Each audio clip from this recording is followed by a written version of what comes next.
Welcome back. Shaktimaan గుర్రంపై దాడి చేసిన ఘటనలో బీజేపీ కార్యకర్తను ఉత్తరాఖండ్ పోలీసులు అరెస్ట్ చేశారు. బీజేపీ ఎమ్మెల్యేతో పాటుగా మరికొంతమందికి నోటీసులు పంపించారు. మరోవైపు దాడిలో తీవ్రంగా గాయపడ్డ గుర్రానికి వైద్య సేవలు అందిస్తున్నారు.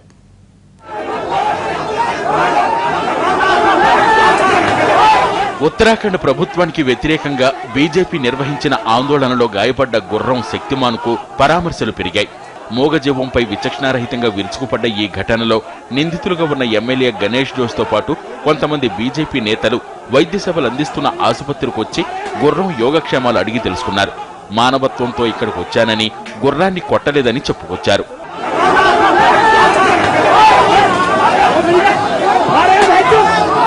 అమెరికా డాక్టర్తో పాటు ముంబై నుంచి వచ్చిన వైద్యులు శక్తిమాన్ గుర్రానికి వైద్య సేవలు అందిస్తున్నారు.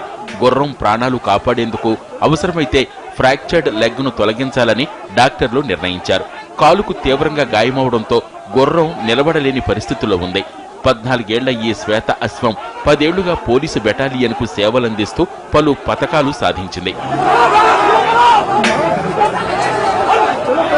మరోవైపు శక్తిమాన్పై దాడి కేసులో ప్రధాన నిందితుడుగా ఉన్న ప్రమోద్ బొరా అనే బీజేపీ కార్యకర్తను ఉత్తరాఖండ్ పోలీసులు అరెస్టు చేశారు.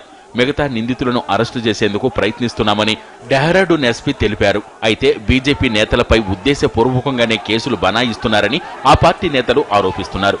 కేసులు ఉపసంహరించుకోవాలని ముఖ్యమంత్రికి విజ్ఞప్తి చేశారు. అయితే పోలీసు విచారణలో జోక్యం చేసుకోబోనని స్పష్టం చేశారు ముఖ్యమంత్రి హరీష్ రావత్.